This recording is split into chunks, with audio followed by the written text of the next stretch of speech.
नमो तस्सा भगवतो अरहतो सम्मा संबुद्धस्सा। बुद्ध और उनका धम्म बाबा साहेब डॉक्टर अम्बेडकर द्वारा रचित कालजयी पुस्तकों के इस रचना संसार में आपका स्वागत है। आप जानते हैं कि इस समय हम लोग बाबा साहेब डॉक्टर अम्बेडकर द्वारा मूल रूप से अंग्रेजी में रचित ग्रंथ बुद्ध एंड हिज धम्मा, इसका ये हिंदी अनुवाद आप तक पहुंचा रहे हैं। और ये जो हिंदी अनुवाद है ये भदंत डॉक्टर आनंद कौशल्यायन जी का है। आइए इस कड़ी में आगे बढ़ते हैं। हम आपको याद दिला दें कि पिछली कड़ी में हमने देखा कि बाबा साहेब लिख रहे हैं इस शीर्षक के साथ, ये तृतीय कांड का तीसरा भाग है और इसका ये तीसरा अध्याय।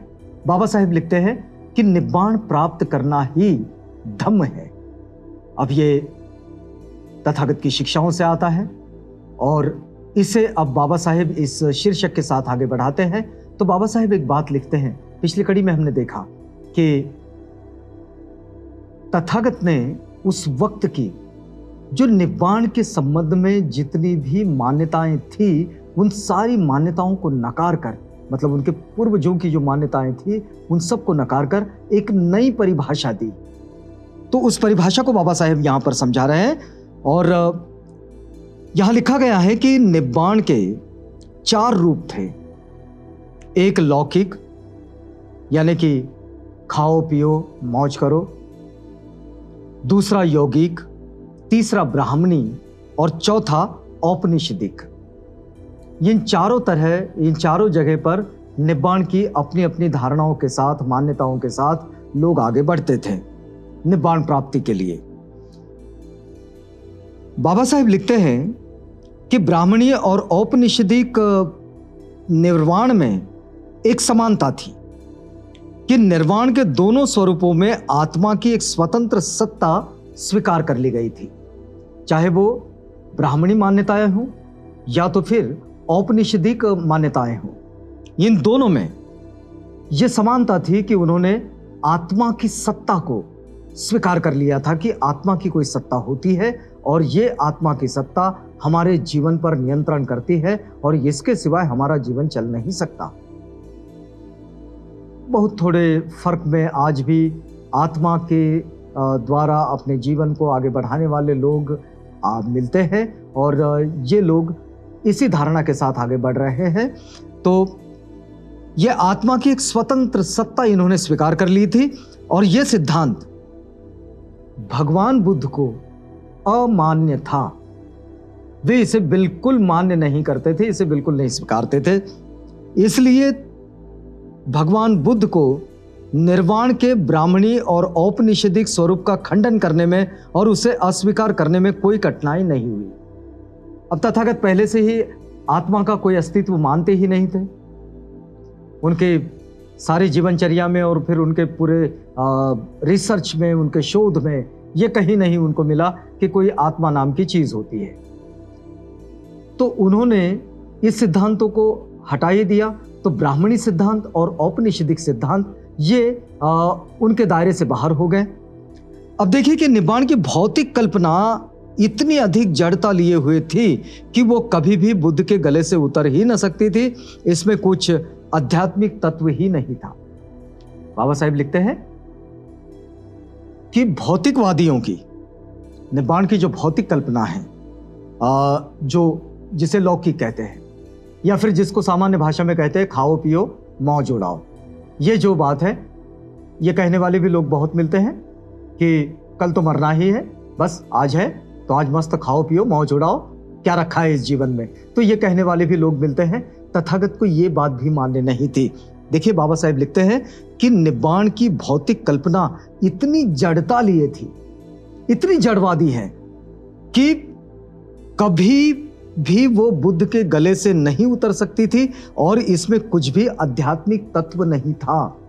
ये खास तौर पर ये बात लिखी है बाबा साहेब ने कि इसमें कुछ भी आध्यात्मिक तत्व नहीं था। तो फिर तथागत को क्या लगता था तो तथागत को लगता था कि निब्बाण के ऐसे स्वरूप को स्वीकार करना किसी भी मानव की बड़ी से बड़ी हानि करना है। ये जो भौतिकवादी संकल्पना है, खाओ पियो मौज उड़ाओ वाली, तो ये संकल्पना भी तथागत को मान्य नहीं थी। और उन्हें लगता था, देखिए बाबा साहेब लिखते हैं यहां पर कि उन्हें यह लगता था कि ये इस ऐसी किसी धारणा का स्वीकार करना मतलब ये मानव की सबसे बड़ी हानि करना है। तो इंद्रियों की भूख की संतुष्टि और उसकी भूख को बढ़ाने का ही कारण यह बनती है। बड़ी सामान्य सी बात है, हलवाई की दुकान के सामने से आज गुजर जाएं और हलवाई इमरती बना रहा है, उसे देखे जी ललचाया, इमरती खाने की इच्छा उत्पन्न हुई। चलिए इमरती खाने को मिल गई, खा लिए, लेकिन खाने के बाद अगर कल फिर उसी रास्ते से गुजरे तो क्या इमरती खाने की फिर इच्छा नहीं होगी? यह भी हो सकता है कि उसमें तीव्रता आ जाए, वो बढ़ जाए। तो तथागत कहते हैं कि इंद्रियों की भूख को मिटाने की जो लालसा है, ये लालसा, ये आसक्ति बार बार बढ़ती ही रहती है। और यह आसक्ति जो बढ़ती है तो इस पर संयम होना चाहिए, इस पर लगाम होनी चाहिए। और इसलिए वे लौकिक जीवन को या लौकिक मत के साथ, लौकिक तत्व के साथ, लौकिक समझ के साथ जो अपने जीवन में बने हैं, उनके लिए यह बड़ी दिक्कत है कि जब जो मन में आया वही कर लो। ये बात भी तथागत कहते हैं कि यह जीवन जीने का सही तरीका नहीं है। तो फिर क्या है? देखिए कि इंद्रियों की भूख की संतुष्टि उस भूख को बढ़ाने का ही कारण बनती है कि जितना हम उसको संतुष्ट करते हैं वो और बढ़ती ही चली जाती है। वरना अगर ऐसा नहीं होता तो हमने देखे कि बहुत सारे लोग ऐसे हैं कि जो हर माह कपड़े खरीदते हैं, कपड़ों से अलमारियां भर जाती है, लेकिन भरे हुए जो वो कपड़े हैं उनका नंबर 3-3, 4-4, 6-6, 8-8 महीने तक कभी लगता ही नहीं कि वो अपने शरीर पर डाल लें। ये भी स्थिति बनती है।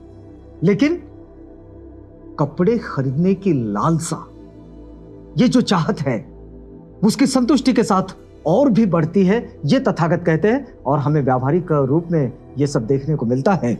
तो देखिए कि इसके विपरीत इस प्रकार के सुख से अधिकाधिक दुख ही उत्पन्न होता है। तथागत क्या कहते हैं कि इस तरह से सुख खरीदने से, इस तरह का सुख, इससे दुख ही अधिकाधिक उत्पन्न होता है। और निब्बाण का जो यौगिक स्वरूप एक सर्वथा अस्थायी अवस्था है। बाबा साहेब ने बड़े महत्वपूर्ण शब्दों का इसमें इस्तेमाल किया है। देखिएगा कि निर्वाण का ये जो यौगिक स्वरूप है एक सर्वथा अस्थायी अवस्था है। इसका सुख नकारात्मक है, इसकी अवस्था अस्थायी है और इसका जो सुख है वो नकारात्मक है। और इसके माध्यम से संसार से संबंध विच्छेद हो सकता है। ये दुख से बच निकलना था। जो वास्तविकता है उनको ही नकार देना, मतलब अपने जीवन के सच से भागना, यह भी तथागत को बिल्कुल स्वीकार्य नहीं था। यह बिल्कुल उस शत्रुमुर्ग की तरह है। शत्रुमुर्ग जिसके संबंध में आप देखें कि रेगिस्तान में कभी वो है और रेगिस्तान में तूफान उठ गया, तो तूफान उठने पर यह शत्रुमुर्ग क्या करता है कि अपना सिर रेत में डाल देता है। अब वो सिर रेत में डालने से तूफान तो नहीं थमता, लेकिन ये तूफान को नहीं देखता तो इसे लगता है कि तूफान है ही नहीं। लेकिन यह भी कोई सच नहीं है। तथागत कहते हैं कि इस तरह बच निकलना, भाग जाना, यह भी कोई सही बात नहीं है। अपने जीवन के वास्तव का सामना करें, उसके सामने छाती उघाड़ कर खड़े हो जाए। और ये छाती उघाड़ कर खड़े हो जाना, ये तथागत जब सिखाते हैं तो देखिए कि ये जो दुख से बच निकलना था, किंतु सुख प्राप्ति नहीं थी। क्योंकि तूफान थमने के बाद भी वो जो शत्रुमुर्ग है जो रेत में अपना सिर गड़ाए वहीं पर रुका था, रेत उड़कर उसको ही दबा देती है। तो इससे कोई सुख प्राप्ति तो होती नहीं। इससे जितने भी कुछ सुख की आशा की जा सकती थी, वो सुख अधिक से अधिक योग की अवधि भर था, बस उतनी अवधि भर। जो यौगिक है, जो योग साधना करते हैं, बस उनके लिए बस उतने ही वक्त का सुख था वो, कि जितना देर वो उनके यौगिक साधनाएं कर रहे हैं, बस उतना ही देर सुख है। लेकिन उसके बाद वही बात जैसे थे वाली, ये स्थायी नहीं था, ये अस्थायी था। तो बुद्ध का निर्वाण का स्वरूप अपने पूर्वजों के स्वरूप से सर्वथा भिन्न है। तथागत बुद्ध का जो निर्वाण का स्वरूप है, वो अपने पूर्वजों के स्वरूप से सर्वथा भिन्न है। और बुद्ध के निर्वाण के स्वरूप के मूल 3 बातें हैं। बाबा साहेब लिखते हैं कि बुद्ध का जो निर्वाण है, उसका जो रूप है, उसके मूल 3 बातें हैं। इनमें से एक तो यह है कि किसी आत्मा का सुख नहीं, बल्कि प्राणी का सुख। हमारे यहां आत्मा का सुख, आत्मिक शांति, आत्मा की मुक्ति, इस तरह के शब्द सुनाई देते हैं। और तथागत क्या कहते हैं? आत्मा नहीं, प्राणी का सुख। ये जो मनुष्य प्राणी है, ये जो जीव सृष्टि है जिसमें कई प्राणी हैं, इन सब का सुख। तो यहां तथागत इनसे अलग हो जाते हैं, और यहीं पर उन्होंने अपने पूर्वजों की मान्यताओं को नकार दिया। तो वे जिस प्राणी के सुख की बात कर रहे हैं, देखिए, आत्मा का सुख नहीं बल्कि प्राणी का सुख। और दूसरी बात यह है कि संसार में रहते समय प्राणी का सुख। इस संसार से विदा होकर नहीं, इसी संसार में रहते हुए, यहीं पर रहते हुए प्राणी का सुख, आत्मा की मुक्ति और मरणांतर आत्मा की मुक्ति बुद्ध के विचारों से सर्वथा विरुद्ध बातें हैं। बाबा साहेब बुद्ध और उनका धम्म में समझा रहे हैं कि आत्मा की मुक्ति, मरणांतर आत्मा की मुक्ति बुद्ध के विचारों से सर्वथा विरुद्ध बातें हैं। ये बुद्ध की सीख में, उनके वचनों में, उनकी शिक्षाओं में कहीं भी नहीं।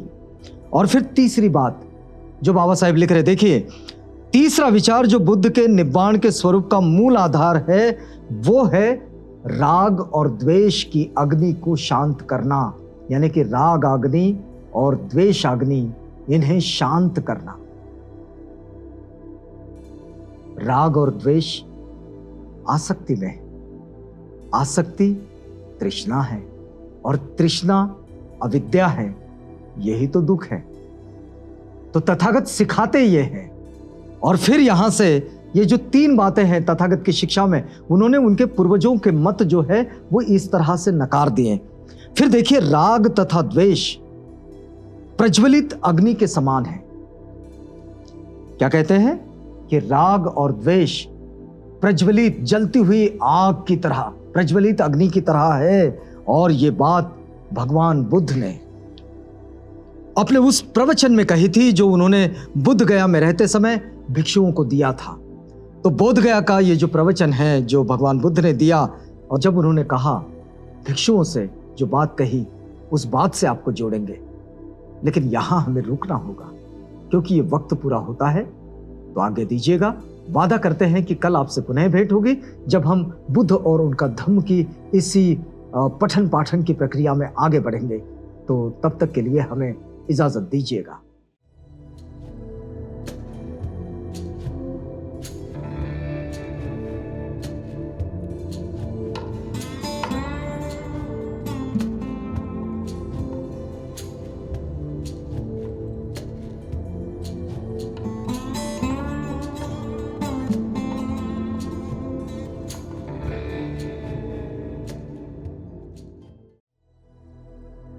बुद्ध और उनका धम्म।